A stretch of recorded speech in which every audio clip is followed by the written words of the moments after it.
진짜 속에 천불이 나서 미칠 뻔한 영화다, 또는 영화 보면서 어떻게 이렇게 답답하고 천불이 나는 건 또 처음 보네 라고 생각할 수도 있고, 고구마 5,000개 먹은 것 같았다 라고 이야기를 하는 분들도 꽤 많으세요. 그리고 이 영화는 어렵습니다. 어렵고 성서에 기반한 이야기, 기독교적 관점으로 이 영화를 바라보지 않는다면 헷갈릴 만한 부분이 너무 많다고 생각을 해요. 애초에 알 수도 없고요. 그래서 여러분들한테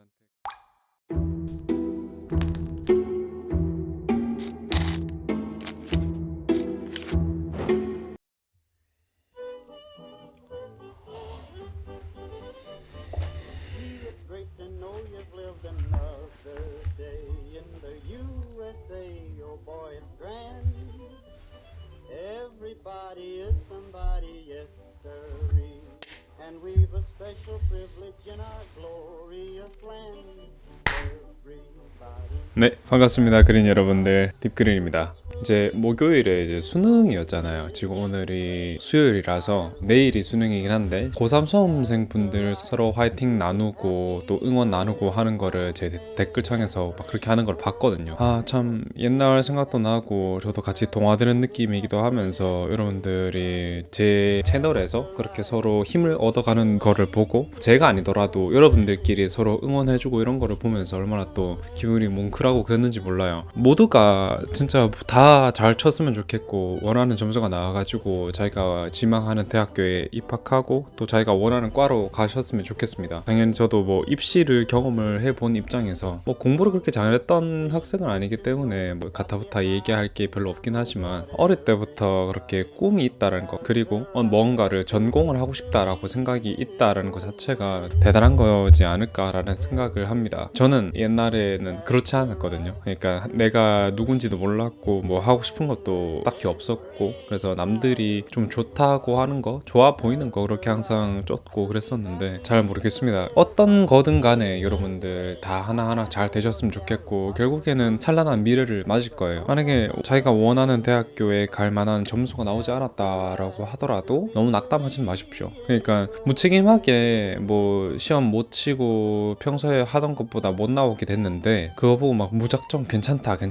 뭐 별일 아니다, 인생 길고 보면은 수능 별거 아니다 뭐 이렇게 얘기할 수도 있는데, 별거 아닌 건 아닙니다. 수능은 꽤나 중요하고 대학은 인생에서 꽤나 중요한 거기도 해요. 꿈이 없는 청소년들에게 있어서는 대학을 가는 것은 무엇보다 중요한 것일지도 모르겠습니다. 엄청나게 내가 하고 싶은 목표라든가 계획이라든가 이런 것들이 탄탄하게 정립이 되어 있는 친구들이라면은 대학을 굳이 가지 않아도 자신이 보고 느끼고 배우는 것으로부터 체화를 하면서 개인적으로 성장해 나갈 수도 있겠죠. 근데 대학이라는 것은 여전히 중요하긴 합니다만, 지금만큼은 좀 내려놓고 편안하게 쉬셨으면 좋겠어요. 고3 생활을 결국에는 19살이 되고 우리나라에서 자라게 된다면은 거의 무조건 한 번쯤은 겪고 넘어가는 거기도 하잖아요. 근데 그거를 남들이 다 그렇게 같이 한다고 해서 그게 대단하지 않은 건 아니거든요. 늘 엄청난 중압감과 스트레스를 이겨내 가면서 공부를 하고 내가 원하는 성적을 얻기 위해서 준비를 하는 것이기 때문에 가볍게 얘기를 할 수 없습니다. 지금만큼은 너무 고생을 하셨으니까 여러분들 조금 가벼운 마음으로 편하게 쉬고, 그 다음부터 다음 스텝을 생각해 보든가 이렇게 하셨으면 좋겠어요. 다들 엄청 대단한 일을 하신 겁니다. 어떤 선택을 하든 간에 저는 응원을 하겠습니다. 진짜 진심으로 응원하겠습니다. 진짜 고생한 거예요. 진짜 고생한 거고 응원 받아야 됩니다. 응원 받아야 돼요. 여기서 가타부타 뭐 잘 보셨어요? 뭐 시험 성적은 잘 나왔어요? 괜찮아요. 다음에 또 보면 되죠. 이런 뻔하고 유치한 이야기는 하지 않겠습니다. 잘 보신 분들 같은 경우에는 자기가 노력했던 만큼의 그런 결과가 뒷받침됐다라고 받아들여 주시면 좋을 것 같고, 여러분들이 어떤 길을 걸어가든지 간에 저는 응원을 하겠습니다. 화이팅입니다, 여러분들. 수시로 이제 대학교 입시를 봤던 분들 같은 경우에 조금 더 가벼운 마음으로 시험을 보실 수도 있겠지만 다 응원하고 다 잘 될 거예요. 너무 걱정은 하지 않으셨으면 좋겠습니다. 지금 촬영날 기준으로 어제 제가 그 노래하는 거를 하나 올렸는데, 아침에 그거를 비공개 처리를 해놨어요. 왜 비공개 처리를 했냐면은, 제 취미 중에 제일 큰 취미가 이제 노래 부르고 흥얼흥얼거리고 그런 거거든요. 그러니까 취미가 아니라고 할 수도 있죠. 그냥 뭐 습관이라고도 볼 수 있긴 한데, 노래 부르는 거 워낙에 좋아하다 보니까, 또 제가 여기 딥그린 문간에다가 다음에 다시 태어난다는 보장도 없는 거, 태어난 김에 오만 거 해보고 시청하고 느끼는 거 이야기하고 마음대로 다 올릴 거임 이렇게 해놨잖아요. 그 여기 배너도 없이 노래하는 거 한번 올려보지 뭐 했는데, 올려놓고 이제 저는 이거 대본 작업할 게 있어가지고 그것만 하고 있었어요. 한번 DM 같은 같은 것도 몇 개 안 오고 그래가지고 다른 분들이 많이 안 보셨겠구나 싶었는데 그 아침에 깨서 한 7시 반쯤이었나 하고 깨가지고 이거 스튜디오 이렇게 들어가 보니까 댓글이 한 300개가 달린 거예요. 갑자기 겁이 덜컥 나가지고 너무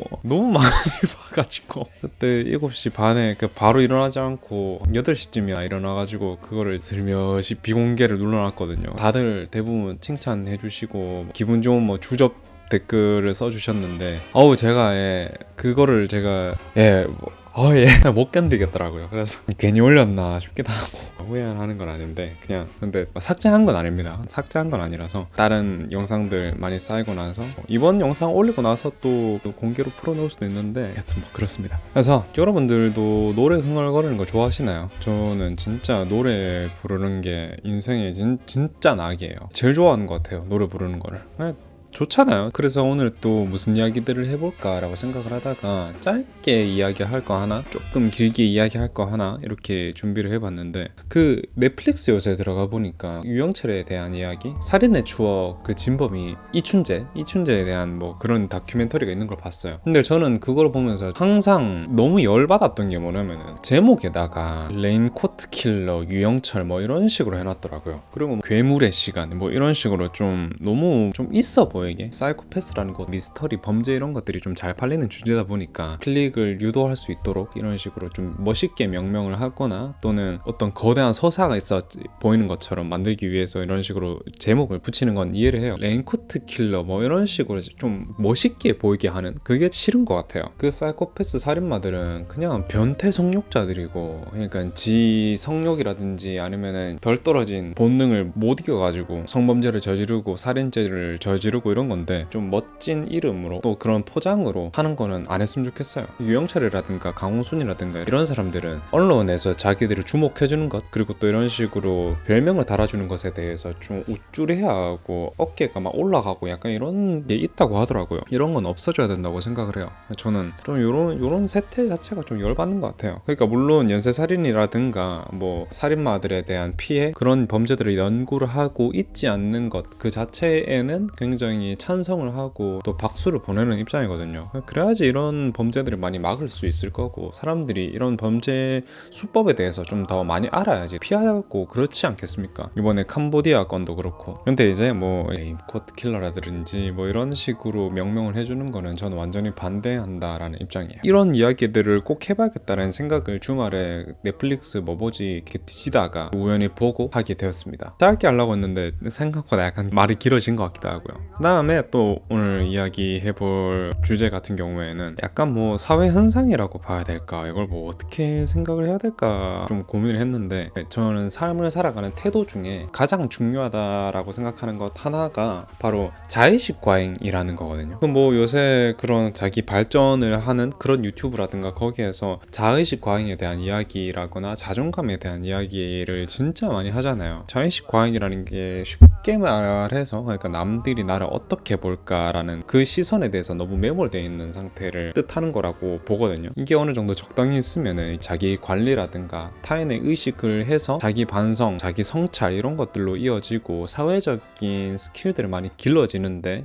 도움이 된다라고 생각을 해요. 근데 요새는 이게 과하다라는 거죠. 실제로는 그런 시선이라든가 남의 판단이라든가 이런 것들이 그렇게 존재하지 않는데 허상으로 만들어내서 모든 사람들이 나를 지켜보고 있다. 그리고 또 세상은 나를 지켜보고 있다라는 그런 과도하게 반응하는 것에 대해서 이야기를 하는 거잖아요. 나의 행동 범위 자체가 좁아진다라는 부분이 있습니다. 생각이 많고 아무것도 안 하게 되는 거죠. 이거 해볼까? 근데 남들이 뭘 할 것 같아. 이렇게 말을 하면 다른 사람들이 나를 이상하게 보진 않을까? 저 같은 경우에는 뭐 유튜버니까 그거 올렸다가 남들이 싫어하면 어떡하지? 이렇게 되는 부분이라는 거죠. 그렇게 되다 보면은 시작도 못하게 되고 자기 머릿속에서 아이디어들만 그냥 뭉쳐있는 채로 표현도 못하고 어중이 떠중이가 되는 거예요. 자기 검열이라는 허들 자체를 엄청나게 스스로가 높여버리게 되는 거죠. 그래서 그런 결과가 나라는 사람의 소멸로도 이어진다라고 보고 있거든요. 저번에 문라이트 그 영화에 대해서 이야기를 하면서 내가 누구인지 찾는 것 그리고 내가 어떤 것을 원하는지를 찾는 것이 얼마나 중요한지에 대해서 또 이야기를 한 적이 있었잖아요.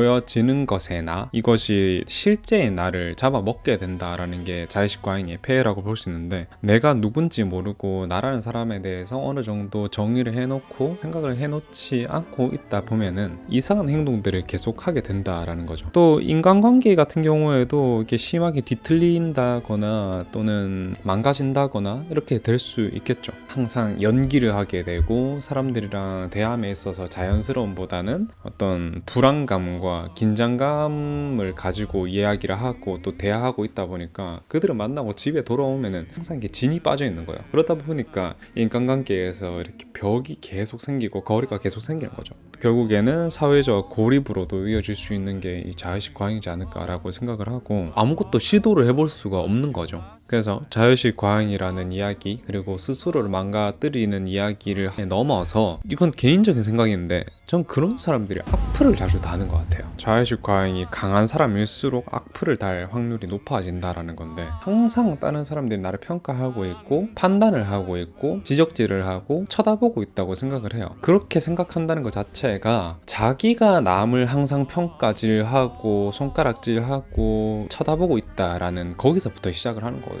내가 애초에 그런 사람이니까 다른 사람들도 그럴 거라고 생각을 하는 거죠. 그러면서 자기가 보는 시선을 남한테 똑같이 돌리는 건데, 나는 이렇게 행동 하나에 신경을 쓰고 남들 눈치를 보고 있는데 쟤는 왜 저러는 거야? 생각보다 사람들은 나한테 관심이 별로 없습니다. 그래서 이런 식으로 남들을 평가하고 깎아내리는 게 자기 불안이라거나 낮은 자존감, 이런 것들을 좀 잇는 수단이 되고 방법이 되는 겁니다. 당연히 그런 것들은 익명성에 숨어서 해야겠죠. 자기 감정이라든가 자기가 표현하고 싶어하는 바들을 솔직하게 표현하지 못하다 보니까 억눌려 있는 감정들이 많이 쌓여 있어요. 분노라든가 조롱으로 2차, 3차 이렇게 터지게 되는 거죠. 항상 저는 좀 조심을 해야 되고, 내가 그런 행동들과 또는 나라는 사람을 벗어나서 이상한 왜곡된 행동을 하지 않기 위해서 앞으로도 좀 노력을 많이 하는 것 같아요. 그러니까 그걸 하려면 아무래도 뭐 자기 객관화가 굉장히 많이 필요한 것이고, 내가 뭘 원하는지, 내가 어떤 삶을 살고 싶은지 이런 것들이 정립이 어느 정도 되어 있어야 된다고 생각을 해요. 뭐 댓글이라든가 악플러들이라든가 남 뒷얘기를 너무 쉽게 하는 사람들 같은 경우에는 관심받고 싶다라는 그런 욕구가 좀 기저에 깔려 있는 것 같아요. 보여지는 자기 자신을 굉장히 신경 쓰고 있지만 현실에서 그런 긍정적인 주목을 받지 못하니까 온라인에서 좀 부정적인 방식으로 자신을 보여주려고 하는, 그러면서 남들의 치부가 될 수 있는 부분들을 심하게 깎아내리는 쪽으로 좀 변모하게 되는 거죠. 결국에는 자기 혐오로 돌아오는 것 같아요. 모든 사람들이 나만 바라보고 있을 것이다, 그리고 이 세상의 중심에는 나밖에 없다라고 생각하는 것으로부터 벗어나는 방법은 나 자신이 뭘 원하는지, 내가 어떤 사람인지, 어떤 성격을 가지고 있는지, 어떤 식으로 살고 싶은지를 스스로 많이 생각하는 게 좋다고 생각을 해요. 누구나 이런 시기를 겪고 이런 감정들을 겪는 때가 있을 거라고도 생각을 합니다. 당연히 아니면 좋지만요. 우리 그린이 여러분들이라든가 저라든가 구독을 하지 않고 그냥 제 영상을 이렇게 보시는 분들 같은 경우에도 다 이거를 봤으니까 왜곡된 행동들이나 부자연스러운 행동들을 하지 않기 위한 그런 것들을 스스로 잘 갈고 닦으면서 잘 해봤으면 좋겠습니다. 모든 정신적인 문제는 단독으로 있다고 생각을 하지 않아요. 다른 여러 가지 요인들이 뭉쳐서 어떤 거대한 우울감을 만들어내기도 하고, 또 다른 자아를 만들어내기도 하고, 또는 가면을 쓰게 만들기도 하고, 이렇게 된다고 보는데, 말이 길어졌는데 오늘 이 이야기를 꼭 해봐야겠다라는 생각을 했어요. 그러면은 오늘 오프닝 이야기는 여기까지만 하도록 하겠습니다. 여기까지만이라고 했지만 상당히 길게 했습니다. 여기서 또 제가 소개해드리는 음악, 오늘 또 절대 안 하고 넘어갈 수 없겠죠. 이 아티스트 같은 경우에는 제 주변 사람들 중에 듣는 사람은 못 봤는데 영국 밴드입니다. 영국 밴드고 우리나라에서는 그렇게 인지도가 높진 않아요. 그래서 이 소개라는 것에 굉장히 걸맞지 않나 싶어요. 여러 가지 제가 좋아하는 곡들이 많은데 그 중에서 딱 한 곡만 골라봤습니다. 가장 대표곡이라고 이야기할 수 있는 곡이고요. 바로 정글의 카시오입니다. 정글 같은 경우에는 뭐 장르로 따진다면 네오 소울, 그리고 펑크, 누디스코, 댄스 음악, 이런 것들을 같이 혼용을 하고 있는 그런 밴드입니다. 보컬 같은 경우에는 굉장히 나지막한 식으로 노래를 부르다가도 굉장히 높은 하이톤의 가성을 써서 노래를 부르기도 하거든요. 그런 것들이 굉장히 매력적인 밴드고 호불호가 갈릴 수도 있어요. 2013년에 영국 런던에서 결성하게 되었고 지금까지 계속 활동을 이어나가고 있습니다. 제가 방금 말씀드렸다시피 보컬 방식이 엄청 특이해요. 팔세토 창법을 위주로 쓰면서 되게 높은 키의 톤을 가지고 노래를 하거든요. 사운드 자체가 한 7, 80년대 디스코 그리고 펑크 거기에 또 네오소울 이런 것들이 현대적으로 재해석된 느낌이 강하다 보니까 여기에서는 좀 옛날 사운드 같은데 또는 여기에서는 완전 이거 뭐 아프리카 음악 가져온 거 아니야 라고 생각되는 부분이 있는데 그런 것들을 되게 패셔너블하게 좀 잘 쓰는 것 같아요. 독특한 음악이다. 매 곡마다 느낌이 다르다 이런 느낌을 많이 받으실 거예요. 그리고 공연 연출이라든가 영상이라든가 이런 것들이 되게 독특하고 대단해요. 그러니까 되게 빈티지한 영화 같은 느낌을 공연 내내 그리고 또 뮤직비디오에서 연출을 하기도 하고 그 정글의 스마일이라는 그 뮤직비디오를 보면은 어떤 댄서가 실제로 정글이 이렇게 공연을 하고 있는데 관객석에서 춤을 추면서 혼자 막 리듬을 타면서 막 내려와요. 근데 막 그것이 어떤 정형화되어 있는 춤 같은 것이 아니라 막 자기 흥에 겨워가지고 사람들과 교감을 하면서 춤을 추면서 내려오거든요. 근데 저는 그게 너무 열정적이고 멋있어가지고 몇 번이나 보고 막 어떻게 움직인 거지? 막 이렇게 막 봤던 그게 있거든요. 이런 식으로 뮤직비디오라든가 연출이라든가 이런 것들이 되게 주목할 만합니다. 그래서 오늘 이야기 처음에 드렸던 카시오 이 노래 같은 경우에는 완전히 이 정글의 얼굴이 되는 그런 노래라고 할 수 있겠어요. 처음에 들었을 때는 좀 슴슴합니다. 좀 슴슴한데 대표곡이라고 할 수 있나? 라고 했는데 저도 모르게 계속 듣고 있는 거예요. 계속 듣고 여기서 나오는 카시오 같은 경우에는 하늘에 떠있는 별 뭐 그 별자리 별 이거에 대해서 이야기를 하는 것이 아니라 일본 회사 카시오를 이야기하는 겁니다. 거기에서 뭐 시계 브랜드보다는 전자 키보드를 만드는 그 카시오를 얘기하는 거예요. 카시오에 빗대어서 이야기를 하고 있지만 이게 카시오가 정확히 관통하는 주제는 아니에요. 끝나버린 꿈, 끝나버린 사랑에 대한 미련을 가지고 있는 남녀가 부르는 그런 노래입니다. 어딘가 모르게 멜랑콜리하고 좀 서글픈 그런 음이 나오고 있다라는 게 참 독창적이다, 진짜 대단하다라는 생각이 많이 들어요. 앞으로도 카시오 이 노래 그리고 정글 이 사람들의 노래는 쭉 많이 들을 것 같아요.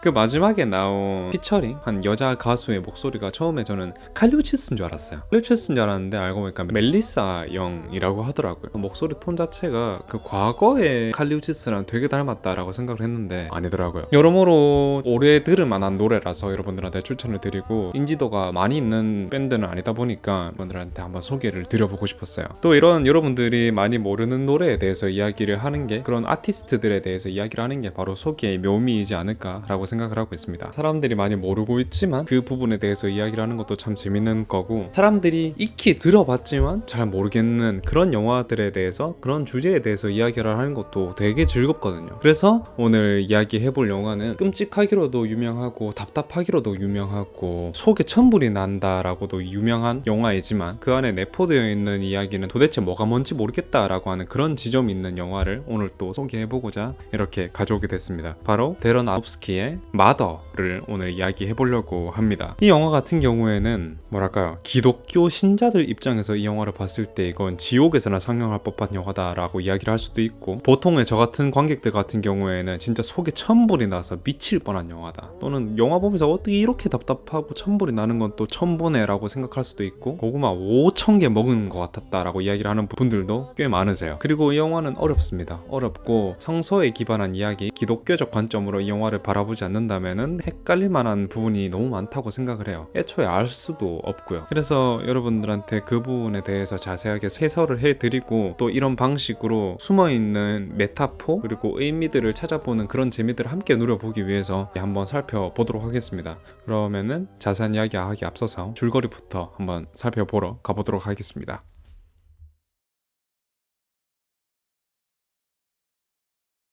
영화가 시작하자마자 어느 여자가 불에 타고 있어요. 전신에 화상을 입으면서 불타고 있지만 눈 하나 까딱하지 않고 정면을 응시하는 중입니다. 그러면서 그녀가 바라보는 카메라 그 바깥에는 사람들의 비명소리도 같이 들려오는 중이에요. 하지만 그녀의 눈빛은 전혀 흔들림이 없습니다. 그렇게 그녀가 이 화막 속에서 눈을 천천히 감자 어떤 크리스탈이 보이고 있습니다. 그리고 이 크리스탈을 만지고 있는 것은 하비에르 바르뎀 배우입니다. 이 영화에서는 그 또는 남편이라고 부르도록 하겠습니다. 그가 이 크리스탈을 장식장에 놓으면서 웃고 있어요. 그리고는 드디어 가져왔구나, 드디어 모든 것이 완성되었구나 하는 표정으로 그것을 살포시 올려두고 있습니다. 그리고 그 크리스탈을 올려두자 완전히 폐허가 된 세상에 빛이 들어오기 시작하고 모든 것들이 제자리로 돌아오기 시작을 해요. 특히 이 집은 모든 게 망가졌습니다. 그리고 화마로 인해서 그을음이 가득했고요. 근데 그 크리스탈을 위에 올려놓자마자 집이 정상적으로 돌아오고 있고 재로 덮인 침대는 포근한 침대로 바뀌기 시작합니다. 이내 완벽하게 원상복구된 그 침대에서 누군가 일어나고 있어요. 남편을 찾는 그녀의 모습은 제니퍼 로렌스 배우의 모습을 하고 있습니다. 그리고 역시나 이 여자도 이 영화에서 이름이 따로 없습니다. 그녀 또는 아내라고 부르도록 하겠습니다. 남편을 계속 찾고 있어요. 2층 침대에서 내려와서 집안을 샅샅이 뒤지고 있습니다. 집은 어딘가 여기가 시골인지 한적한 분위기가 물씬 풍겨오고 있고 굉장히 고요한 장소예요. 그리고 이곳은 꽤나 큰 저택입니다. 햇빛이 아름답게 비쳐 들어오고 있는 공간을 카메라는 연신 찍어주고 있습니다. 이 저택을 한참 여기저기 돌아다니면서 아내는 남편을 찾고 있습니다. 뭔가 잠에서 깬 듯한 느낌이 아니라 기억을 잃은 듯한 느낌으로 발을 떼고 있는데, 그러다가 바깥으로 한번 나가보게 돼요. 자신의 눈앞에 펼쳐진 아름다운 자연 경관을 쭉 바라보고 있습니다. 보통 같으면은 이런 경관을 보고 마음이 편안해지고 많은 것들이 정화되는 느낌을 받아야 할 텐데, 이 여자는 뭔가 이상한 두려움 같은 것을 느끼고 있는 것 같습니다. 아름다운 곳이지만 이상하게 불안감이 고조되고 있어요. 그때 그녀의 뒤로 남편이 깜짝 놀래키면서 등장을 하게 됐습니다. 둘은 그렇게 서로 껴안고 안부를 물으면서 키스를 나누고 있는데 되게 사이가 좋아 보이는 부부예요. 놀래켜 주려고 남편이 뒤에서 몰래 나왔던 것이었어요. 남편은 산책을 다녀왔다고 이야기를 하고 있습니다. 머리를 비우기 위함이라고 하고 있는데, 남편의 직업은 작가입니다. 그리고 아이디어와 영감을 찾고 있는데 도통 떠오르지가 않습니다. 아내와 평소와 이야기를 나누면서도 그의 표정에서는 창작의 어려움이 드리우고 있는 것 같습니다. 그렇게 둘은 천천히 이 저택에서의 하루를 시작하게 됐어요. 아내는 전업주부로 생활을 하고 있는데 이 집을 수리하고 페인트 칠을 하고 이런 것에 전념을 하고 있는 모습이에요. 그렇게 그날도 집 수리에 전념을 하고 있는 모습이었습니다. 근데 아내가 벽에 페인트를 두껍게 한 줄 칠하게 되었습니다. 그리고는 그 벽에 손을 갖다 대고 무언가와 교감을 하듯이 머리를 갖다 대어 봅니다. 그리고 그 벽을 뚫고 뭔가 보이는 듯 했어요. 약간 어떤 생명의 이미지 같은 것이었습니다. 생명체가 잉태를 하는 그런 순간이 담겨져 있는 그런 이미지가 연상되었는데, 과연 뭐 임신을 한 것인지 단순한 심장 소리인 것인지 환각을 본 것인지 아직은 알 수 없겠습니다. 그녀에게 어떤 능력이라도 있는 걸까요? 그리고는 뭔가 떠오른 듯이 염료를 더 썼고 그 벽에다가 페인트를 한 줄 더 그어보기 시작합니다. 아내는 남편을 참 아끼는 사람이에요. 그가 힘들어하는 것 같자 근사한 저녁을 차려주고 그가 고생하지 않을까 걱정이 굉장히 많은 모습이에요. 창작의 고통이라는 것은 생각보다 어마어마한 것이었습니다. 늦은 밤에도 그의 스트레스는 계속되어 가요. 아내는 그런 남편을 걱정스러운 눈빛으로 바라보고 있습니다. 이때 갑작스럽게 누군가 이 집의 문을 두들기게 되었어요. 남편이 먼저 현관으로 나가보게 되었는데 어떤 남자가 들어오게 됐습니다. 근처 병원에서 일을 하고 있는 의사라고 자신을 소개하고 있어요. 정형외과. 남편은 그 남자를 환영하면서 안으로 들어오게 만들었습니다. 그 남자에게 왜 찾아왔느냐고 딱히 묻지도 않았어요. 한술 더 떠서 그냥 반갑게 맞이하면서 안으로 들어오라고 이야기를 하고 있습니다. 그 남자는 폐를 끼치고 싶지 않다라고 이야기를 하고 있지만 남편이 오히려 적극적으로 그 사람을 환영하면서 안으로 들이게 되었어요. 그렇게 이 집에서의 첫 손님을 맞이하게 되었습니다. 하지만 아내는 이 초대를 반기지 않습니다. 그 사실을 아는지 모르는지 남편은 오직 해맑기만 한 모습을 보이고 있습니다. 순식간에 스트레스가 찾아오고 아내는 정신이 혼미해지는 것을 느끼게 되었어요. 이내 정신을 차리긴 했습니다만 컵을 하나 깨뜨리고 말았습니다. 이때부터 남편은 도저히 이해할 수 없는 행동들, 생각들을 하기 시작해요. 천상 이 성향인지 모르겠습니다만 처음 보는 남자와 반갑게 인사를 나누고 이야기를 하고 스몰 토크를 나누는 중이에요. 근데 그것이 어떤 연기 같은 그런 모습이 아니라 이 사람이 너무 반갑고 사랑스러워 죽겠다라는 그런 눈빛으로 대화를 이어나가고 있습니다. 조심스러운 줄 알았던 이방인은 여기에 묵을 방이 있는 줄 알았다라고 이야기를 하면서 본색을 드러내게 되는데, 아내가 난색을 표하자 갑자기 이제 매너를 차리면서 나가야겠다라고 이야기를 하고 있어요. 하지만 남편은 그에게 여기서 묵고 하루 자고 가라고 이야기를 하고 있습니다. 하면서 그래도 될까요? 하고 냅다 기침을 하면서 자기 짐을 가지러 현관으로 나가게 되는데, 이때를 틈타서 남편에게 왜 모르는 사람을 우리 집에서 재우느냐고, 나는 당신의 행동이 이해가 되지 않는다고 이야기를 아내가 하고 있습니다. 근데 남편에게 있어서 아내의 의견은 아무래도 상관이 없는 것처럼 보이고 있습니다. 마음대로 이 집에 남자를 들이고 마음대로 이 남자를 재우게 되었는데, 순식간에 이방인은 무례하게 변하기 시작해요. 허락을 하지도 않았는데 담배를 실내에서 피운다거나 그런 행위를 하게 되는 것이었습니다. 하는 수 없이 아내가 이 남자를 재우기 위해서 담요를 가지러 지하로 내려가게 되는데, 거기에서 뭔가 벽이 무너지려고 하는 것을 보기도 하고 있습니다. 그러다가 또 올라와서 둘이가 대화하는 것을 보게 되는데, 여기서 남편이 얼마나 저명한 작가인지가 드러나게 돼요. 이 이방인은 바로 남편의 극성 팬이었고 그가 쓴 모든 글들을 다 읽었다고 이야기를 하고 있어요. 그 모습을 잠시나마 흐뭇하게 바라보고 있지만 뒤이어서 나타나는 기묘한 무례에 바로 심기가 불편해지기 시작합니다. 의사라고 하는 남자가 이 서재의 장식장에 놓여져 있는 크리스탈에 관심을 가지기 시작한 것이었습니다. 남편이 이것은 내가 가장 아끼고 소중하게 여기는 것이라고 이야기를 하면서 이것만큼은 안 된다라고, 조심을 해야 된다라고 이야기를 하고 있어요. 그러니까 못 만지게 하는 거였죠. 이방인들에게 있어서 금기가 되는 그런 것입니다.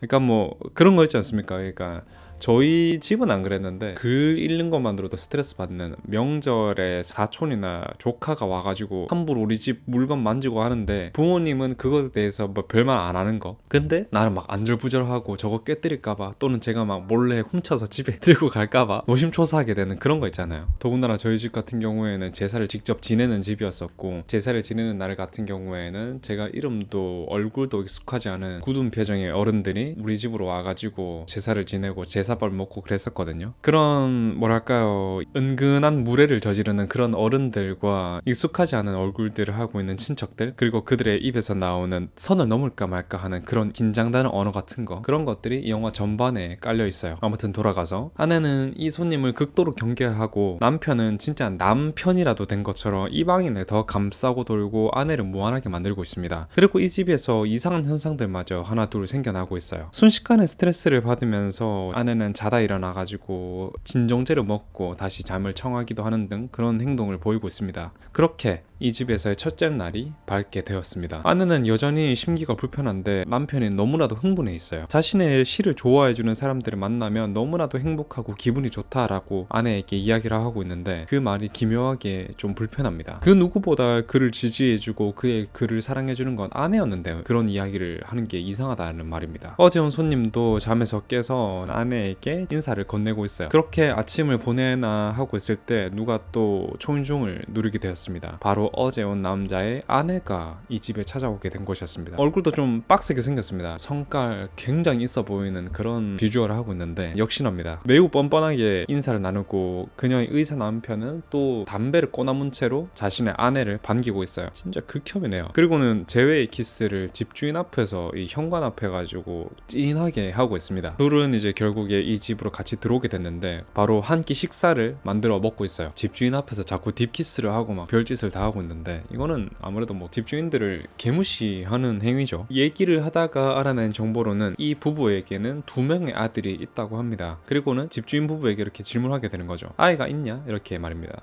그래서 남편은 아직은 없지만 가지고 싶다라는 이야기를 하고 있어요. 그리고 집수리를 마저 하고 집중해서 집필을 하고 있는 이번 작품에만 지금 좀 신경을 쓰고 있다, 이런 식으로 이야기를 하게 됐습니다. 그리고 식사 자리에서 남편이 이 부부에게 얼마든지 여기에 더 머물러도 된다라는 이야기를 하고 있습니다. 아내는 식겁한 표정이에요. 당연히 그런 상의가 없었고, 아내 같은 경우에는 이들이 여기에 머무는 것을 반기지 않고 있었죠. 잠깐 그 이방인 부부가 자리를 떴을 때 둘은 또 다투기 시작합니다. 자꾸 위험할지도 모르고 은혜도 모르고 예의 없이 구는 사람들에게 이 집에 머물도록 하는 게 진짜 미칠 지경인 아내. 사람들을 이유 없이 집으로 들이고 그들에게 한도 끝도 없는 친절을 베풀면서 머물게 하는 남편, 이런 식의 싸움이 이 영화 내내 계속돼요. 그리고 이 영화는 여기에서 정해야 합니다. 더 보면서 속에 천불이 날 건지, 하지만 이 영화가 주는 의미라든가 그 안에 내포되어 있는 이야기들을 계속해서 찾아볼 것인지, 아니면은 여기에서 끄고 마음 편히 지내지만 그 뒤에 메시지에 대해서는 모른 채로 살 것인지,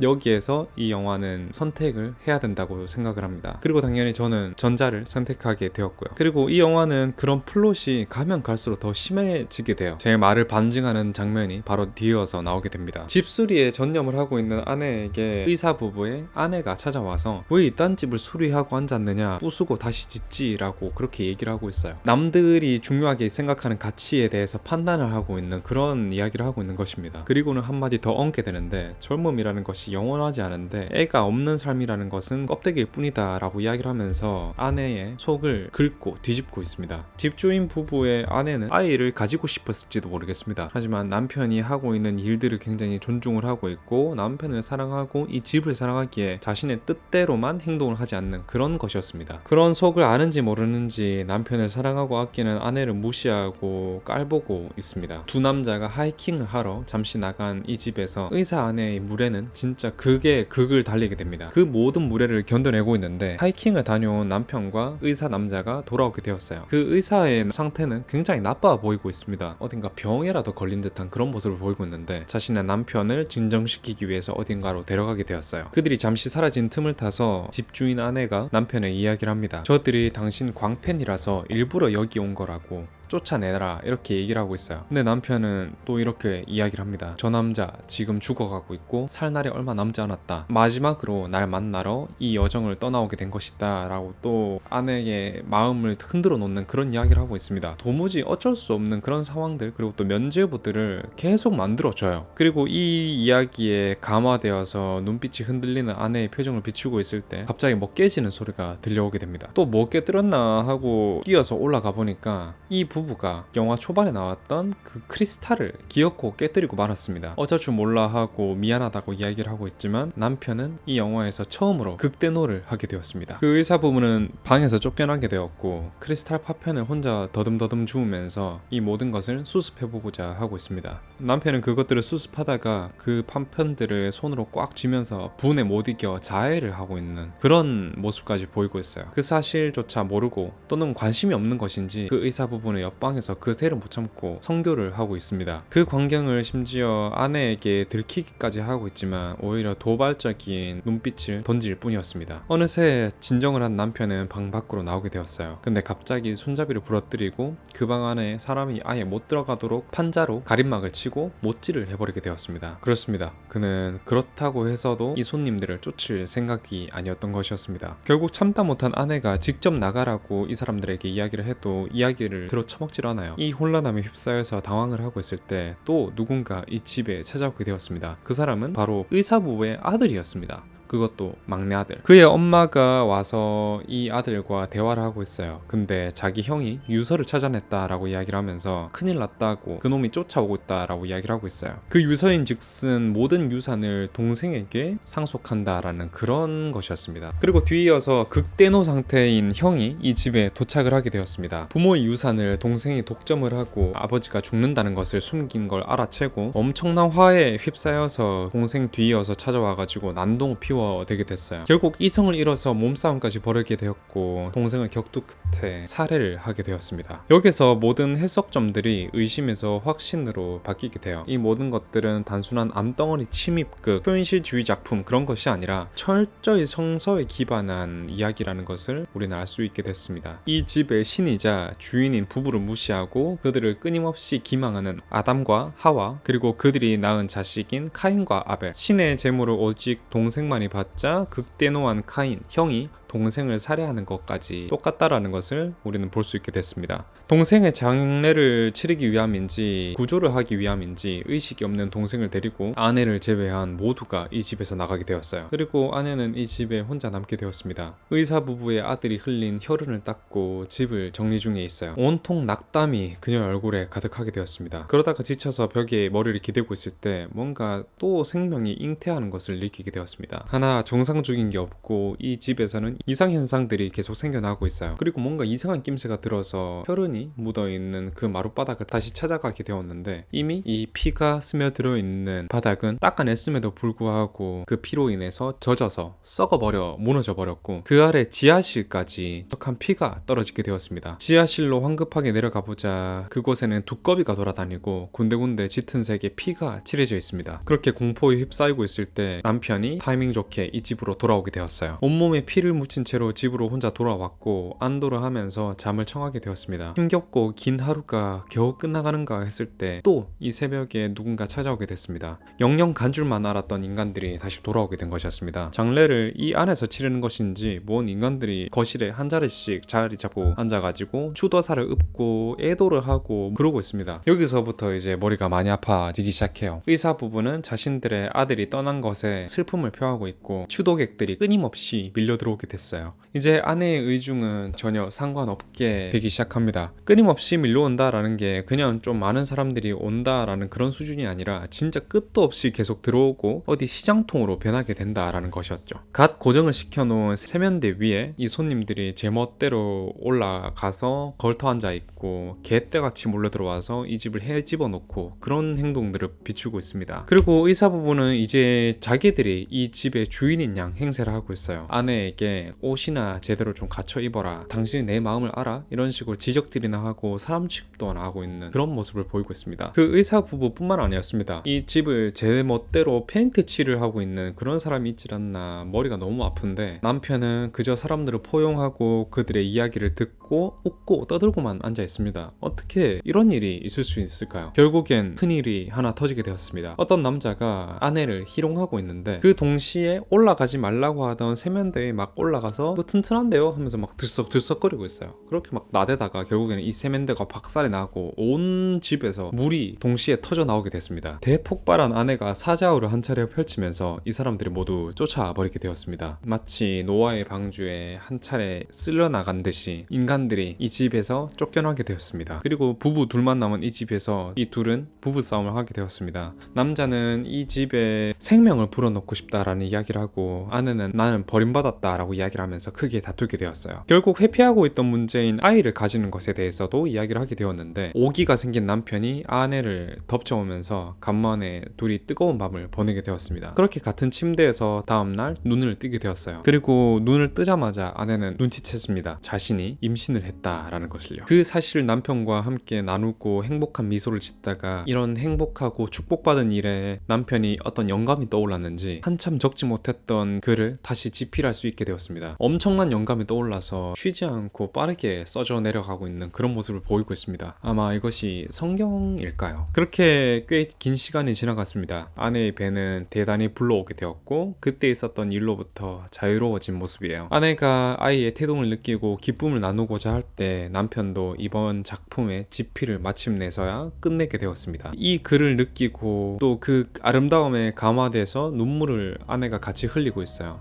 하지만 그녀의 마음에는 어떤 복합적인 감정이 드리우게 됐습니다. 이 작품이 너무나도 아름답기 때문인 것인지 이 작품을 마쳤기에 남편이 나를 떠날지도 모르게 된다라는 그런 두려움인지 모르겠습니다. 그리고 그런 감정에 대해서 이야기를 하고 있을 때 산통을 깨고 전화가 한 통 걸려오게 됐어요. 분명 방금 집필을 끝냈는데 출판사에서 이 글이 마음에 든다고 연락이 온 것이었습니다. 그리고 그것을 보고 PTSD가 온 것인지 급히 의사부부 아들이 죽었던 곳으로 달려가 보는 아내의 모습을 보이고 있습니다. 근데 그 위에 감춰 덮어놓은 카펫이 핏자국에 물든 것을 바라보게 되었습니다. 근데 그 판자에는 그 핏자국이 아직 없어요. 뭔가 재앙의 징조를 보이고 있는 것일까요? 다시 찾아올 재앙은 그리 멀지 않았습니다. 집필 끝을 축하하기 위해서 둘은 근사하게 차려입고 만찬을 준비하게 되었어요. 맛있는 음식과 한껏 분위기를 차려놨는데 이 집에 누군가 무단으로 침입하고자 하고 있습니다. 알고 보니 남편은 이미 스타가 되어 있었고 팬이라면서 엄청나게 많은 사람들이 이 집에 남편을 만나기 위해서 찾아오게 된 것이었습니다. 이제 재앙이 시작되게 되었습니다. 아내의 얼굴에는 PTSD와 함께 어둠이 서리게 되었고 두려움이 몰려오기 시작합니다. 아니나 다를까 그때 그 혈흔이 있던 곳은 다시 붉게 물들기 시작하고 있어요. 그것을 보고 숨가쁘게 놀란 아내는 남편을 찾아가게 되었습니다. 하지만 이번에도 그녀가 어떻든 전혀 상관을 하지 않고 격앙되어서 사람들의 사랑과 광신도와 같은 그들의 환호에 젖어가고 있는 모습을 보이고 있습니다. 순식간에 이 집으로 사람들이 미친 듯이 밀려 들어오게 되었고 이번엔 그때와 비교도 안 될 정도로 많은 사람들이 무례하고 폭력적으로 변하고 있어요. 집에 있는 모든 것들을 훔치고 빼앗고 시장통에 막 싸우고 난리를 치고 있는 그런 모습을 보이고 있어요. 남편을 둘러싼 사람들은 그를 만지고 바라보고 눈물 흘리고 우상 그 자체가 되어버린 모습까지 하고 있습니다. 현재 있는 인간들도 전혀 감당이 되질 않지만 창문 너머에는 끝도 없이 많은 인간들이 밀려오기까지 하고 있습니다. 그들을 바라보면서 집 벽을 만졌을 때 아내는 또다시 잉태의 상징이 뭔가 타르에 탄 듯이 검게 그을려져 버린 것을 보게 되었습니다. 이제 영화는 아득하게 저 세상으로 넘어가게 되었습니다. 이 저택의 안에서 남편을 우상화하면서 등장한 사이비 교주 같은 그런 사람이 또 등장하게 되었어요. 남편이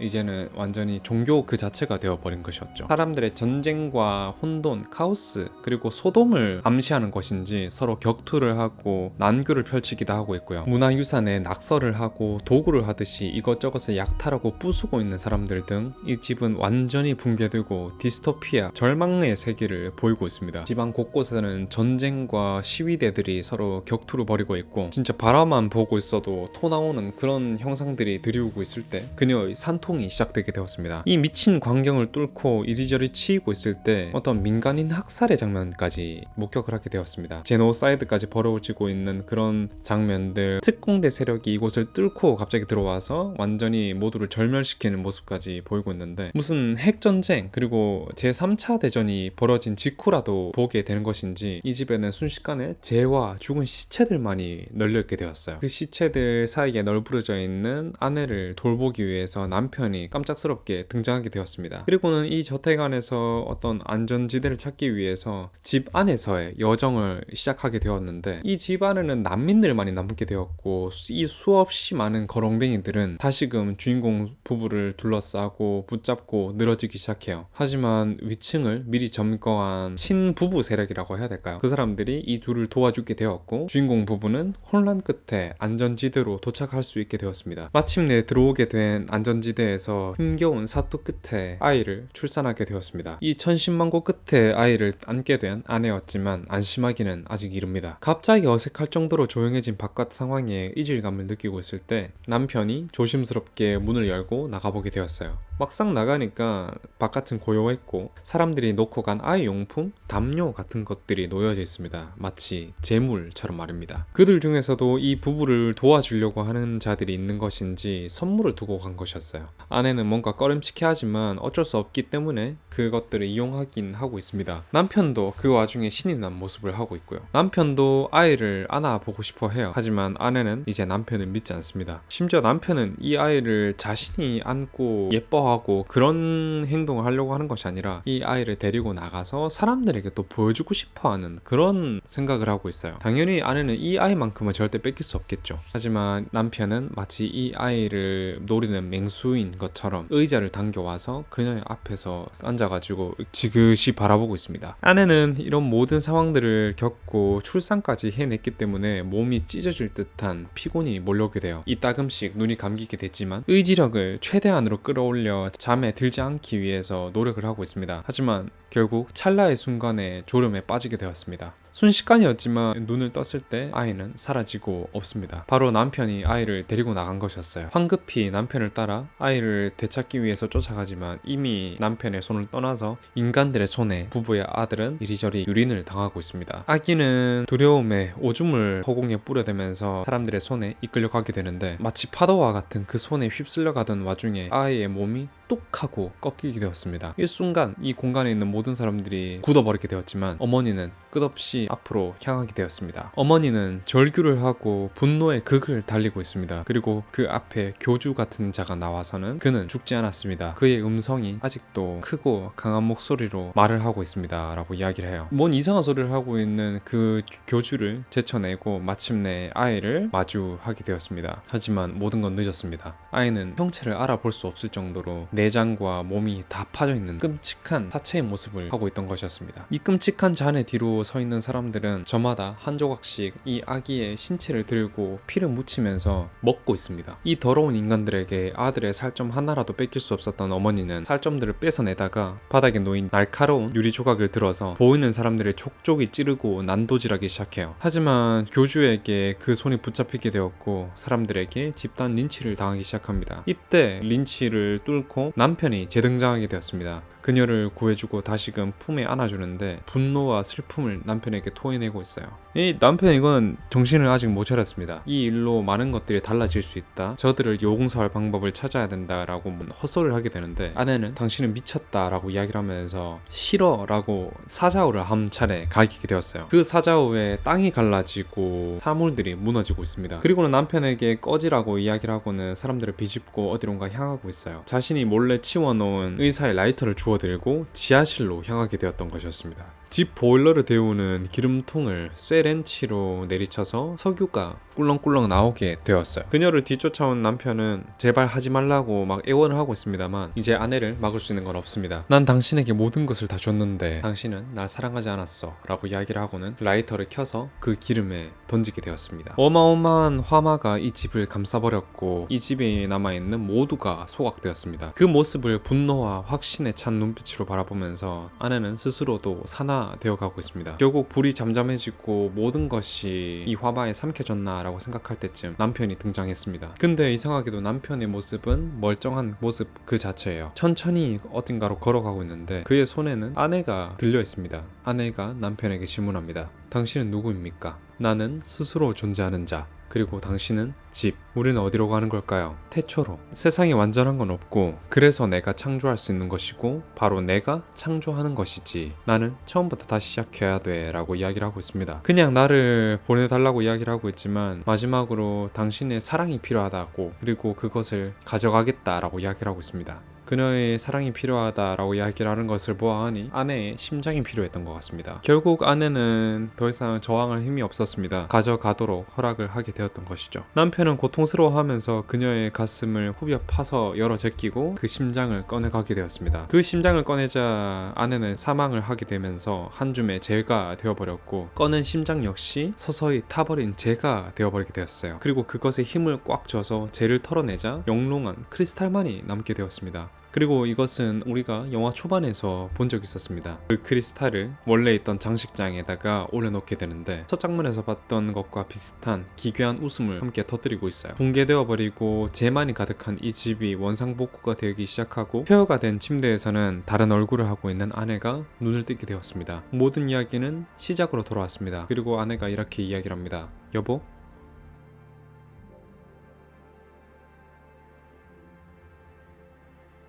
여러분들 해설을 잘 들어보셨나요? 그러니까 이 영화를 해설함에 있어서 너무 말이 안 되는 그런 부분들이 많기 때문에 이야기도 어렵고 안에 있는 메타포라든가 이런 것들을 생각하기에도 좀 힘들고 그런 부분들이 있거든요. 더군다나 이 영화는 성서에 기반한 그런 이야기들을 다 가지고 있기 때문에 거기에 대해서 배경 지식이 좀 많이 없으신 분들 같은 경우에는 아예 이해를 못할 수도 있겠다라고 보여집니다. 그렇다고 해서 엄청 깊이 있게 그것들을 알아야 되냐 그런 것도 아니기 때문에 그 부분에 대해서 좀 자세하게 설명을 하고 또 메타포라든가 여기서 각 등장인물들이 상징하는 바가 어떤 부분들인지 거기에 대해서 좀 자세하게 빼놓지 않고 설명을 드리도록 할게요. 먼저 이 영화는 어떤 폐쇄된 공간에서 일어나는 사건을 보여주고 있잖아요. 이 영화가 저택이라는 공간을 벗어난 적이 없어요. 그러니까 폐쇄적이고 한정적인 공간에서 이야기를 하고 있습니다만 그 안에서 벌어지는 사건들이 너무너무 많고 보여주고 싶어하는 것들도 너무너무 많거든요. 그렇다 보니까 한정된 공간이 돼 이 공간이 매우 커야 된다라고 해서 거의 한 3층짜리 저택 그리고 또 거의 지하실까지 있는 공간이 주는 디테일함 그런 것들을 굉장히 잘 살린 영화라고 볼 수 있겠습니다. 베이스를 좀 알고 가야 될 것 같아가지고 제가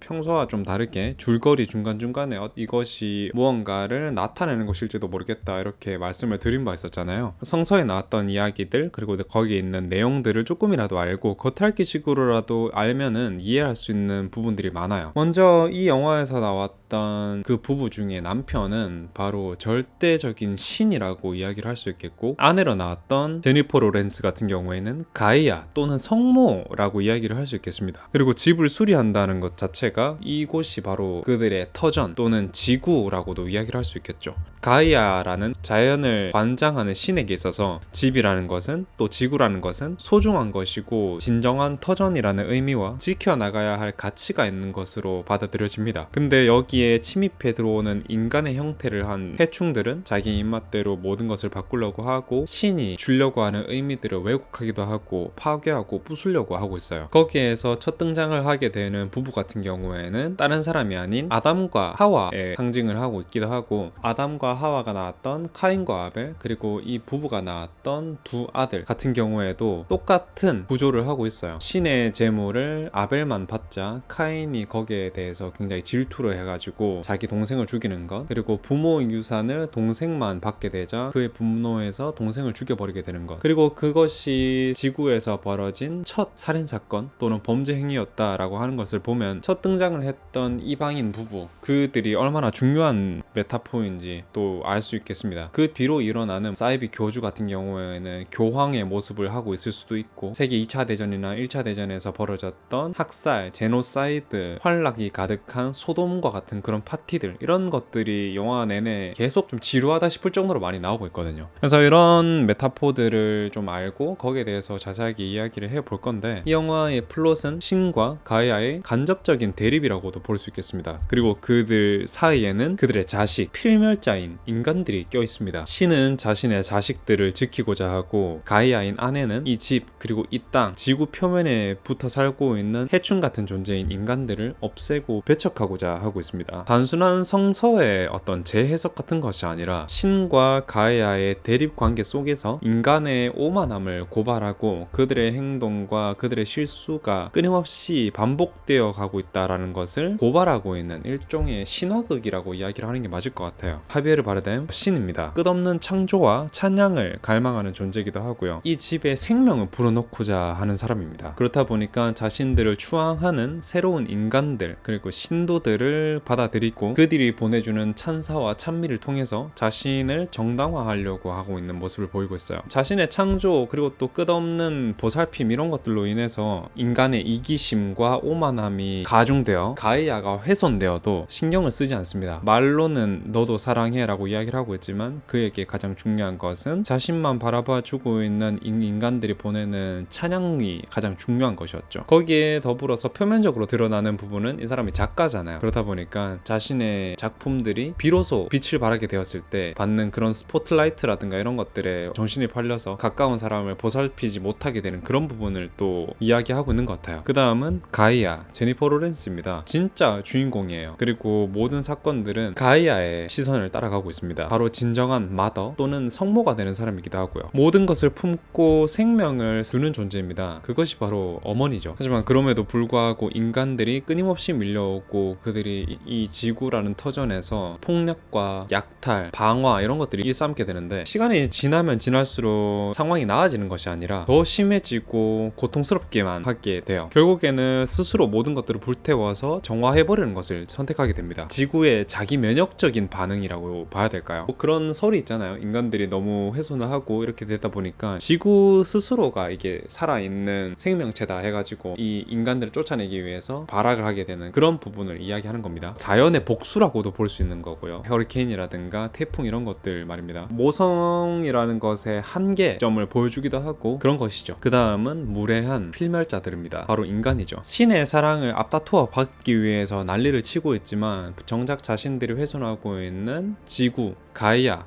그 공간을 더럽히고 파괴하고 심지어 새로 태어난 생명까지 잡아먹는 끔찍한 일들을 벌이고 있어요. 그리고 이 인간들의 끔찍함이라는 것, 욕심이라는 것, 폭력성이라는 것은 줄어들질 않습니다. 가면 갈수록 더더더 심해지고 끝이라는 걸 없이 극단을 달리게 돼요. 이들이 보여주고 있는 종교 행위라는 것은 결코 신성하지 않고 오히려 폭력과 소유욕의 연장선이라는 그런 것까지 펼쳐나가게 됩니다. 결국 이 영화는 신이 보여주고자 하는 끝없는 창조 욕망, 자연을 지키고자 하는, 자연의 질서대로 살고자 하는 가이아, 그리고 그 사이에 자리 잡은 오만 방작이 그지없는 필멸자들의 다중적인 비극이라고 해야 될까요? 뭐 그런 거를 다루고 있는 작품이라고 보면 될 것 같습니다. 근데 이제 가이아가 마지막에 스스로 산화되는 것으로 정화되는 것을 선택한다고 했는데, 결국에 신은 그 불탄 재 속에서 또 다시 자신만의 가이아를 만들게 됩니다. 또 다시 인간의 반복적인 죄와 파괴가 순환을 타고 흐르게 되는 것입니다. 다음은 그 필멸자들 중에서도 첫 인간이라고 이야기를 했던 아담과 하와, 그리고 그들이 낳았던 두 자식 카인과 아벨에 대해서 이야기를 해보려고 해요. 이 의사 부부가 집으로 침투해 들어오게 되는데, 너무나도 자애로운 절대 신은 이들을 홀대하지 않고 냉대하지 않고 오히려 품어주고 잘 곳을 내어주기도 합니다. 그런데 이 오만방자한 인간이라는 것은 더 요구를 하고 그들의 친절을 무기로 삼기도 하고 그러고 있습니다. 무례하게 짝이 없는데 결국에는 건드리지 말아야 할 것을 건드리기도 하게 되었습니다. 그것이 바로 신의 크리스탈을 만지려고 했던 것이었죠. 그 크리스탈은 선악과라고 이야기를 할 수 있겠습니다. 자신들의 그 호기심과 욕망을 참지 못하고 크리스탈에 손을 대게 되었고, 그것은 깨어지게 되었고요. 결국에는 그 낙원인 허제로부터 추방을 당하게 된 것이었습니다. 그럼에도 불구하고 신은 그들을 용서하기 위해서 파편들을 손에 꾹 쥐면서 자해를 하면서 용서를 하고자 하는 마음을 갈고 닦고 있어요. 그 신의 자애로움이라는 게 그 정도로 대단한 무조건적인 것이라는 겁니다. 근데 그런 아버지의 고통을 전혀 알지 못하고 아담과 하와 옆방에서 음란한 짓을 하고 있는 그런 모습을 하고 있는 거죠. 그 뒤로는 이 부부의 아들들이 찾아오게 되는데, 카인과 아벨이죠.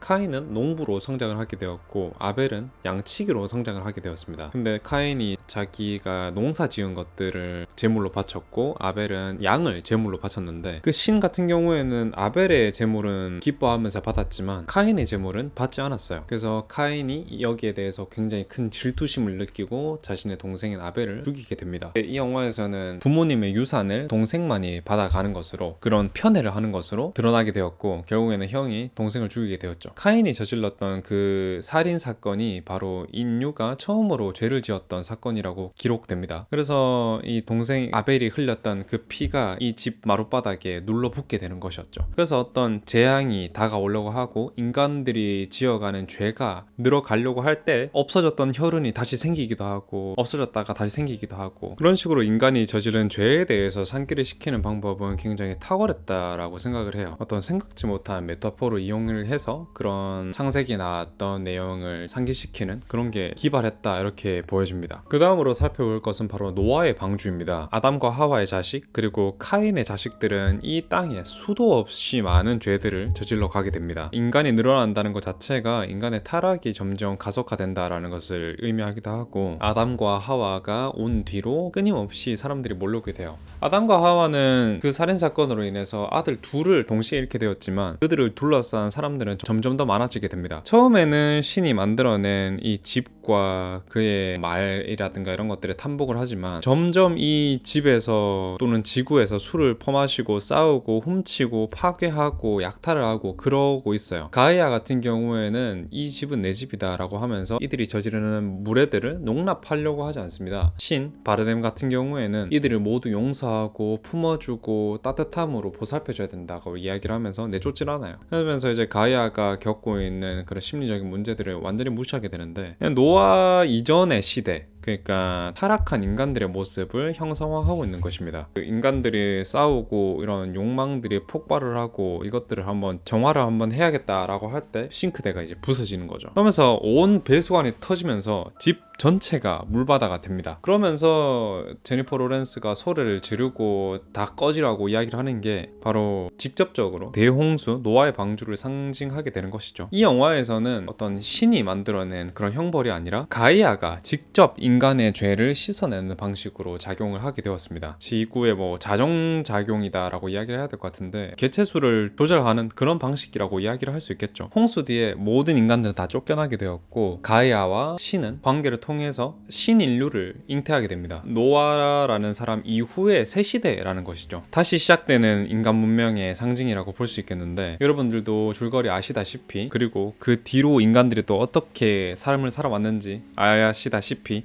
인간은 다시 타락한다는 순환 구조를 띠게 됩니다. 대홍수로 인해서 모든 인간들이 거의 절멸했음에도 불구하고 인간들의 본성은 바뀌지 않는다라는 것을 뜻하고 있습니다. 그래서 이 영화가 바로 인간 본성에 대한 비판인 것이냐, 아니면은 환경 오염이라거나 우리들이 가지고 있는 터전을 짓밟고 무시하는 인간들의 세태가 극에 달했다라는 것을 비난하고자 하는 목적인가? 그런 여러 가지 입장을 봤을 때 저는 이것만이 정답이다라고 생각을 하기보다는 이거 둘 다일 수도 있겠다라는 생각을 해요. 어차피 우리 세대 때 지구는 멸망을 하지 않습니다. 그러니까 우리 다음 세대쯤에는 인류가 지구를 떠났거나 아니면 아예 멸망을 했거나 기적적으로 또 방법을 찾았을 수도 있겠죠. 온난화라든가 이런 것들 말입니다. 근데 어차피 저희 때는 좀 덥고 이상 기후가 생기고 질병이 좀 발생한다 뿐이지 전쟁만 없으면 안전하게 지나가니까, 그러니까 새로운 인류와 그 후세대들에게 전달하는 메시지로 이 영화를 만들었을지도 모르는 겁니다. 단순하게 이 영화가 지구를 아끼자라는 그런 수준의 메시지가 아니라 지구가 망해가고 있는데도 불구하고 또는 세계 각곳에는 학살이 아직도 벌어지고 있고 탄압이 벌어지고 있고 전쟁이 벌어지고 있는데 인간들은 아직도 뭐만 하면은 신을 찾고 위안을 찾으려고만 하고 또는 변명만 늘어놓는다, 그런 모순적인 형태를 거의 증오심에 가깝게 토해낸 작품이 이 작품이지 않을까 생각을 해요. 데런 아로노프스키의 시선은 굉장히 냉소적이고 비판적이고 염세적일 때도 있습니다. 인간들이 보여주는 끔찍한 행태들을 다 목격했음에도 불구하고 나는 용서할 방법을 찾아야 돼, 저들이 더 나아갈 수 있는 방법을 이번 계기로 찾을 수 있을 거야 라고 멍청한 선택을 다시 하게 되죠. 처음으로 다시 돌아가야 된다, 그리고 이런 모든 것들은 필요한 희생이었다 라고 이야기하는 그런 거 말입니다. 그래서 이 영화는 지금 세대들한테 뭐 환경 파괴에 대해서 각국에서 벌어지는 전쟁에 대해서 당장 경고를 한다기보다는 이미 늦었다라고 냉소적으로 그냥 이렇게 선언하는 영화가 아닐까라고 생각을 해요.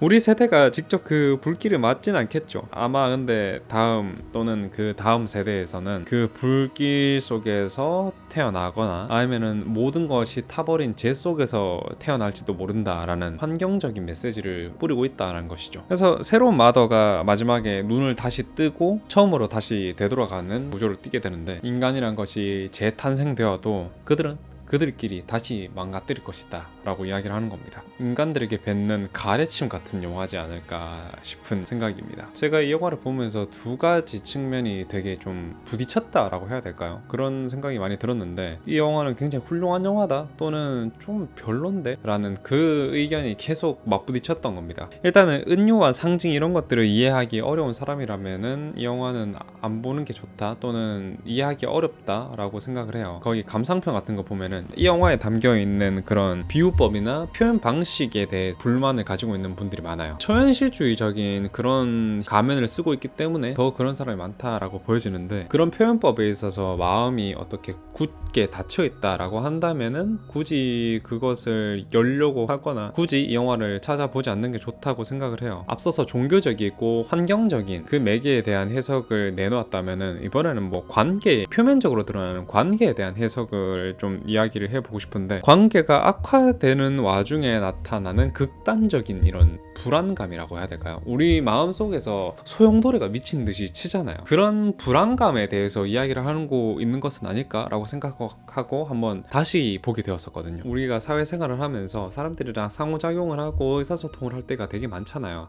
그런데 그들을 대함에 있어서 나의 것을 많이 뺏기게 되고 그 긴장과 불안함 속에서 소외되어 가고 있고 나를 잃어버리고 있는 것을 눈치채지 못하는 사람들이 되게 많다라는 거죠. 너와 나만이 가지고 있는 이 유대가 다른 사람들에게 뻗쳐져 나갈 때 생기는 그 질투, 그리고 그 유대를 뻗쳐나가고 있는 사람 같은 경우에는 자신의 소중한 사람이 보여주고 있는 그 관심과 애정은 점점 무시해 나가는 그런 무례함, 거기에서 이 관계를 억지로 유지하고 묶어두기 위해서 아이를 갖는 그런 행위, 물바다 되고 나서 쫓아내잖아요. 한바탕 하고 이제 아기를 가지게 되는데 뭐 그런 부분에 대해서 이야기를 하는 겁니다. 근데 결국에는 이런 감정들은 이렇게 쌓이고 쌓이다 보면은 이게 그냥 1 플러스 1 플러스 1 이렇게 되는 것이 아니라 제곱수가 되기도 한다라는 거예요. 그렇다 보면 이게 감정이 폭발을 해서 극대노를 한다거나 하면 안 되는 말을 한다거나 관계를 돌이킬 수 없는 행동을 한다거나 이런 식으로 끝을 보게 되는 경우가 생긴다라는 거에 대해서 이야기를 하는 겁니다. 그래서 너와 나 사이에 이 관계 속에 아무것도 남지 않게 되면은 우리는 서로를 떠나거나 아니면은 다른 사람들과의 관계를 시작하게 된다는 거죠. 그런 새로운 사람들과 만났을 때도 비슷한 방식으로 또 갈등을 겪게 되고 외로움을 느끼게 되고 하게 될 것이라는, 그런 인간이 타인들과 상호작용하면서 느낄 수 있는 끝없는 실수의 반복에 대해서 이야기를 하고 있지는 않을까라고 생각을 했습니다. 영화를 바라봄에 있어서 한 가지만이 분명히 정답일 거라고 생각하고 보지 않거든요. 이런 식으로 바라봐도 충분히 말이 되고, 2번으로 바라봐도 그런 기준으로 해석점을 잡고 이 영화를 바라봐도 꽤나 말이 되는 것 같고, 3번으로 봐도 그 중간중간에 들어있는 상징이라든가 이런 것들은 좀 끼워 맞추기 해야 되지만 이것도 그렇게 볼 수도 있을 것 같다라고 생각할 수 있는 거죠. 영화를 좀 다채롭게 야 그거 틀렸어 이런 식으로 하지 말고 그런 식으로도 볼 수 있네요 라고 성숙한 방향으로 좀 영화를 봤으면 좋겠어요.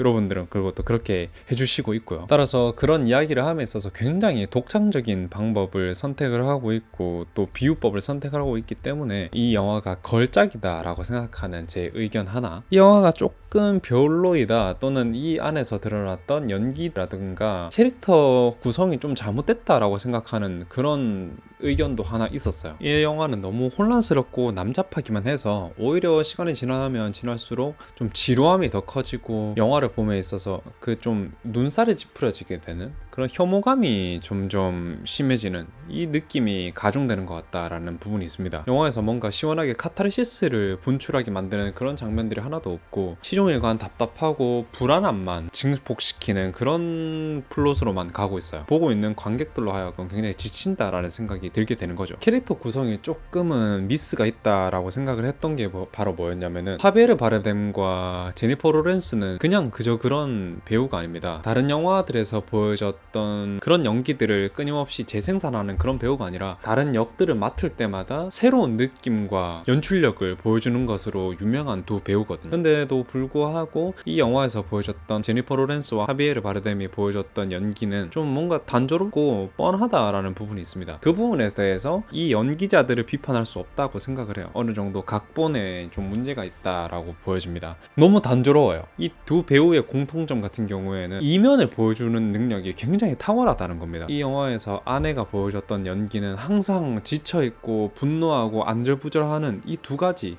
또 크게 얘기하면 세 가지 모습밖에 없어요. 저 사람들이 보여주고 있는 물에 안절부절했다가 슬퍼했다가 분노를 해서 때리게 되는 거 세 개밖에 없었고, 바르뎀이 보여주고 있는 연기 같은 경우에는 사람들을 그저 포용하고 슬퍼하고 다시 포용하고 웃고 좋기만 한 그런 사람의 모습을 계속 보여주고 있다, 그런 얘기예요. 그렇다 보니까 이 캐릭터들에 대해서 너무 1차원적인 그런 연기들 그리고 또 캐릭터성을 보여주고 있다 보니까 딱히 이 사람들에 대해서 각 잡고 해석할 만한 지점이 드러나지 않습니다. 이 인물들이 가지고 있는 상징, 그러니까 얘는 이런 존재고 얘는 이런 존재야 라고 하는 그 부분을 넘어서 이 캐릭터성을 좀 연구할 수 있는 부분이 너무 없어요. 얘는 어떤 특성을 가지고 있고 이런 부분에 대해서 이렇게 반응을 하고 저런 부분에 대해서 저렇게 반응을 한다, 이런 부분이 전혀 없다라는 게 너무 아쉽습니다. 그냥 되게 좀 감정적이고 휩쓸리는 사람들 또는 그냥 웃기만 하는 사람, 용서하려고 하는 사람, 이렇게밖에 이야기를 할 수 없는 게 그게 너무 아쉽습니다. 거기에 연장선으로 가이아라고 하는 성모라고 하는 그런 메타포를 가지고 있음에도 불구하고 모성적인 캐릭터를 보여주는 그런 특성들이 드러나지가 않아요. 그러니까 인간들을 좀 좋아하고 또는 너무 인간 배척적인 그런 모습들만 가지고 있고 의심하는 모습들만 가지고 있고요. 애초에 사람들을 사랑하는 인류의 자체가 없는 캐릭터로 만들어놨기 때문에 이것이 진짜 가이아가 맞나? 또는 성모라고 우리가 해석을 할 수 있는가라는 그 지점에 대해서 좀 의문이 많이 듭니다. 또 이 가이아라는 존재가 성모라는 존재로도 쓸 수 있는 게 아내가 아이를 낳잖아요. 근데 이 아이가 사람들의 손에 의해서 찢기고 난도질 당하고 그들에게 잡아먹히기까지 합니다. 예수의 살과 포도주라는 그런 부분에서 아기의 살점과 그 피를 먹는 장면이 나오기도 하고, 성모 마리아는 아들이 고통받길 원하지 않았지만 아들이 처형을 당하는 것을 눈으로 목격을 하게 되었고요. 절대자 신은 이 세상에 아들을 내려서 저들에게 가르침을 전해주고자 했었습니다. 그리고 아들인 예수는 마더는 자신의 아버지인 신에게 이렇게 얘기를 했었던 것이죠. 저들이 짓는 죄들을 부디 용서하시옵소서. 그런 측면으로 봤을 때 이 영화에서 나왔던 그 아기는 예수일지도 모르는 것입니다. 그리고 사람들 앞에 서 있던 그 대주교 같은 사람, 그 사람은 아마 교황이라고도 받아들일 수 있는 거고요. 그러면서 그 교황 또는 사이비 교주 같은 사람이 이렇게 얘기를 하는 거죠. 그는 아직 죽지 않았습니다. 그의 강렬한 음성이 저에게 들려오고 있습니다 라고 하는 게 그 뒤에 그 예수가 부활하는 그 부분에 대해서 이야기를 하는 것인가, 예수는 죽지 않는다라는 것을 또 이야기를 하는 것인가 생각해보게 되는 대사인 것이죠. 그래서 이제 사이비 교주 같은 경우에는 교황의 포지션을 가져가게 됩니다. 인간 종교의 그 체제에 있는 정점, 그것이 바로 교황이죠. 남편이 신이라고 한다면은 그를 대신해서 군중들에게 하느님의 말을 선포하고 또 어떤 계층과 구도를 정립하는 것이 교황이라고도 볼 수 있는 거잖아요. 실제로 교황이 그랬다는 게 아니라. 근데 그런 말이 있습니다. 조직화된 종교라는 것은 신의 본래 의도보다 더 사악해진다라는 뭐 그런 이야기를 뒷받침하는 게 바로 이 교황의 모습이지 않을까 해요. 그러니까 교황이 실제로 저렇다는 게 아닙니다. 다만 타락한 성직자들 그리고 권력욕에 눈먼 그런 종교인들은 저런 모습을 가지고 있을 거라는 얘기겠죠. 중세시대 때는 뭐 교황이 사실 그 황제보다 훨씬 더 권력이 높았다고 하지 않습니까? 황제들이 오히려 막 설설 기고 교황이 이래 하락하면 저래 해야 되고 그런 게 있었잖아요. 그리고 마더라는 영화를 보고 있자면은 또 생각이 나는 영화가 하나 있습니다. 그게 바로 비같은입니다. 우리나라 말로는 잉태라는 제목이죠. 엘리아스 메리지가 만든 초현실적인 실험 영화다라고 이야기를 할 수 있겠는데 그 영화 등급표에도 있고 절검란에도 있습니다. 이 영화는 진짜 비주얼이 너무너무 끔찍해요. 흑백 화면에 데미지드 필름 그런 느낌을 너무너무 잘 살렸고, 화질로만 보면 한 1920년대 30년대에 만들어졌을 법한 영화처럼 보이지만 1992년에 만들어진 영화고요. 영화 내용이라든가 화면이 너무 테러적이어가지고 이거를 못 보겠다라고 생각을 했는데 생각보다 안에 들어가 있는 내용은 신화적인 내용이고 종교적인 내용이 많습니다. 그리고 어떤 생명의 순환 주기를 다루고 있다라는 것이 이 영화 마더와 굉장히 많이 닮아 있어요. 가장 큰 차이점이라고 한다면 이 영화를 주도적으로 이끌어 나가게 되었던 것이 성모와 신 이 두 명이었다면 비같은 같은 경우에는 첫 장면부터 신이 자신의 배를 꺼서 를 해요. 그 신이 스스로 를 하면서 세계를 만들게 되고 뭐라 해야 되나 이거 그 세계를 이제 잡고 어떤 그 성기를 잡고 흔들어서 성모가 그 시신의 성기를 잡고 흔들어 가지고 정액이 나오게 됩니다. 그래서 그 정액을 자신의 자궁 속으로 직접 넣어 가지고 그렇게 잉태를 하게 되는 것인데, 그렇게 잉태를 한 것이 바로 예수입니다. 근데 예수가 스스로 자신의 발로 걸어가는 그런 형태가 아니라 완전히 축 늘어진 시체 같은 모습을 하고 있어요. 그래서 이 성모가 자신의 허리였나 이런 데다가 묶어 가지고 이 험난한 세상을 헤쳐나가는 그런 플롯을 가지고 있습니다. 그런 와중에 어떤 도적 같은 사람들을 만나 가지고 난도질을 당하고 강간을 당하게 되는데 오만 끔찍한 장면이 다 담겨져 있습니다. 그리고 마지막 장면에서는 성모의 아들 이 예수의 시신을 도굴꾼 같은 사람들이 너도나도 이 막 장기 같은 걸 다 뜯어가지고 신체 부위들을 하나씩 들고 가요. 예수의 몸뚱아리 잔에만 이 그 대지에 널리게 되었는데 그때 대홍수가 일어납니다. 대홍수가 다 일어나고 예수의 피를 먹으면 이 물이 세상 곳곳으로 뻗쳐 나가게 되는 거죠. 그리고 이 홍수가 잠잠해졌을 때 이 대지 위에 새싹이 하나 피어나게 됩니다. 그것이 바로 재탄생이라는 것이죠. 그런 의미에서 봤을 때, 그런 내용적인 측면에서 봤을 때 마더라는 영화와 엄청나게 많이 닮아 있습니다. 근데 충격도로 따지고 또 이 영화의 그런 완성도로 따졌을 때는 둘이 뭐 비교가 되지 않는 작품이긴 하죠. 또 차이점이라고 한다면은 비같은에서의 신은 자기를 파괴함으로써 세상을 낳게 되는 그런 자기 희생적인 면을 보이고 있는 것이고요. 마더의 신 같은 경우에는 자신이 숭배받고 싶어가지고 이 모든 것을 끊임없이 반복하게 되는 그런 좀 유치한 모습을 보이고 있습니다. 존재라는 것 자체에 대해서 집착을 하고 있다라는 것인데 두 신 다 약간 좀 절망적이죠. 절망적인데 저는 이기적인 형태를 가지고 있다라고 한다면은 마더의 이 하베르 바르뎀이 훨씬 더 끔찍한 사람이지 않나, 신이지 않나 생각을 해요. 영화 만듦새는 뭐 비교도 할 수 없이 마더가 훨씬 훌륭하고 비같은 이거는 어떤 영화라거나 스토리를 가지고 있는 것이다 라고 하기보다는 어떤 그냥 의식 같은 개념이 있다라는 그런 것 같아요. 뭐 영화라고 이야기하기도 좀 민망한 그냥 영상이다 이렇게 얘기하는 게 맞을 정도로 좀 조악하고 좀 그렇습니다. 첫 장면에서 신이 이렇게 막 자기 배 이렇게 가르고 있는 장면이 있는데 그게 진짜 끔찍해요. 그래서 정리를 좀 해보고 싶어요. 사람들은 절대적인 존재와 그 절대적인 존재의 영향력에 대해서 이야기를 하고 또 주목을 하고 있음에도 불구하고 그 절대자가 만들어 놓은 터전에 대해서는 돌볼 생각을 하지 않습니다. 그런 모순적이고 반복되는 세태에 대해서 감독이 굉장히 분노를 많이 한 것 같아요. 환멸을 느낀 거죠. 그래서 그런 종교의 목을 매지만 하는 행동 자체는 모순 덩어리인 사람들의 행위 자체를 비판하고자 하는 것입니다. 이 영화 보고 나니까 약간 그 디아블로의 임피루스가 좀 재평가되는 그런 생각이 좀 드네요. 진짜 선을 위해서 인간을 모두 제거해야 된다는, 창조를 한다는 것이 신이고 또 세상에 없던 작품을 만든다라는 것이 작가, 예술가라는 그런 측면에서 이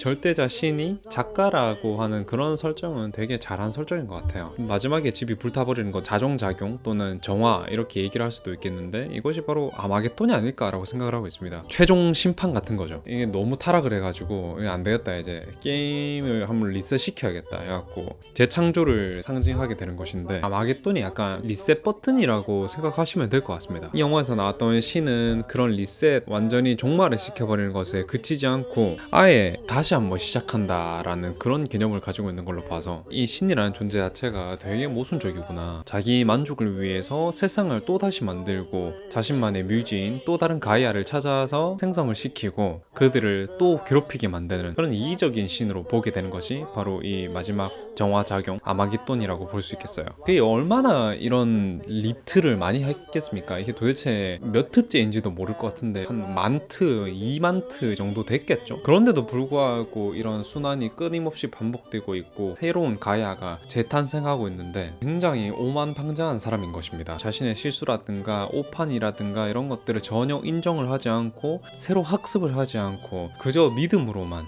그리고 그들이 보내주는 사랑과 신앙심으로만 이 순환을 이어나간다라는 것이죠. 오늘 영화 이야기를 하는 게 되게 머리 아팠는데 어제도 이거를 이제 대본을 정리하고 또 놓칠 수도 있을 것 같은 그런 부분들이 너무 많고 메타포도 너무 많아가지고 막 엄청 집중을 해서 한 3-4시간을 책상에서 안 일어나고 막 그렇게 했던 것 같아요. 근데 너무너무 즐거웠습니다. 장면이 주는 끔찍함이라든가 이런 것들도 너무 좋지만 해석점을 찾을 수 있는, 다른 사람들과 같은 방향으로 바라보기보다 여러 측면에서 말이 되게 해석이 되는 그런 영화들을 보는 게 참 즐거운 것 같아요. 나만의 해석점을 잡고 또 퍼즐을 만들어 나가는 게 영화가 주는, 철학 영화가 주는 진짜 진정한 묘미지 않을까 싶습니다. 너무 즐거운 것 같아요. 유튜브를 이렇게 하고 있는 게 너무 즐겁고 여러분들한테 이렇게 말씀을 드릴 수 있는 기회가 생겼다는 것 역시 너무 즐겁고 황홀합니다.